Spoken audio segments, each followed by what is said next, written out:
Masih bersama saya Maido Pelfrina di program Rumah Pemilu Saudara. Informasi selanjutnya datang dari calon wakil presiden nomor urut 1 Muhaimin Iskandar yang merespons adanya pengakuan sejumlah warga negara Indonesia di Malaysia yang mengaku tidak terdaftar dalam daftar pemilih tetap DPT Pemilu 2024. Muhaimin mengaku sudah berkoordinasi dengan tim hukum nasional Anies Muhaimin untuk mendalami serta mengusut dugaan ini. Muhaimin mengaku sudah mendengar pengakuan ini dan meminta hal seperti ini tidak lantas dimanfaatkan oleh pihak-pihak tertentu.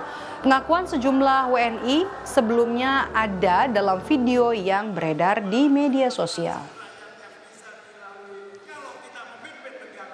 Ya, saya dan tim termasuk tim hukum nasional sedang mengusut di Bawaslu, juga mengusut di panitia pemilihan luar negeri PPLN yang ada di Malaysia untuk segera memberikan hak kepada warga kita yang di Malaysia. Kami warga negara Indonesia di Malaysia yang dimana kami di sini belum terdaftar sebagai DPT pemilu di tahun ini. Ada kurang lebih itu sekitar 100.000 orang dan yang mana di sini belum terdaftar dan hilang hak konstitusionalnya sebagai DPT pemilu di tahun 2024.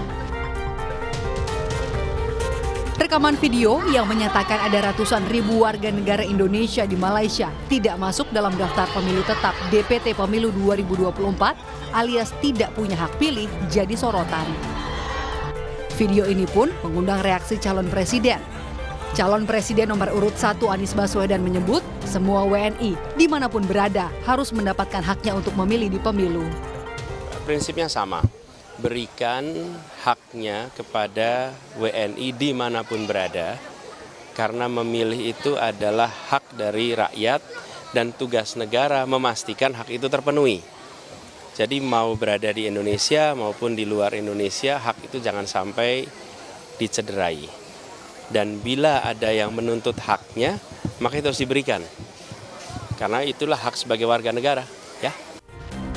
Sementara itu, calon presiden nomor urut 3 Ganjar Pranowo meminta Komisi Pemilihan Umum segera menindaklanjuti isu tidak terdaftarnya ratusan ribu WNI di Malaysia. Ya, sebenarnya ini yang dari awal mesti disampaikan ya. Dan tentu saja KPU harus segera menindaklanjuti ini gitu ya. Karena kalau pendaftaran sudah tertutup nggak ada pintu lagi yang terbuka. Justru mungkin yang perlu kita ketahui adalah kenapa mereka belum terdaftar. Apakah tidak didaftar? Apakah mereka tidak tahu atau mohon maaf, apakah kemudian ada sesuatu yang tidak mengikuti proses ini, ya itu yang ada. Tadi saya juga udah baca itu, teman-teman lagi coba menelusuri, termasuk relawan-relawan kita yang di sana saya minta untuk ngecek kondisi itu seperti apa. Di sisi lain, Menko Polhukam Mahfud MD menyebut masalah DPT merupakan ranah KPU sebagai penyelenggara pemilu. Menurut Mahfud, urusan DPT seharusnya sudah selesai karena kini sudah masuk ke tahapan kampanye pemilu. Belum, saya baru mendengar juga, tapi nanti kita dalami. Itu soal KPU, tapi begini ya, soal penetapan DPT dan sebagainya itu kan ada tahapannya. Tahapannya bukan sekarang, udah jauh lewat itu ya. Nah, bahwa ada yang tidak masuk itu bagaimana ceritanya biar dijelaskan oleh KPU. Soal adanya tudingan yang mencurigai faktor kesengajaan panitia pemilihan luar negeri Malaysia untuk menguntungkan salah satu pasangan capres-cawapres, dalam video viral, KPU menilai tudingan itu tidak berdasar. Pihak mana yang mau diuntungkan? 1, 2, 3. Saya tidak tahu.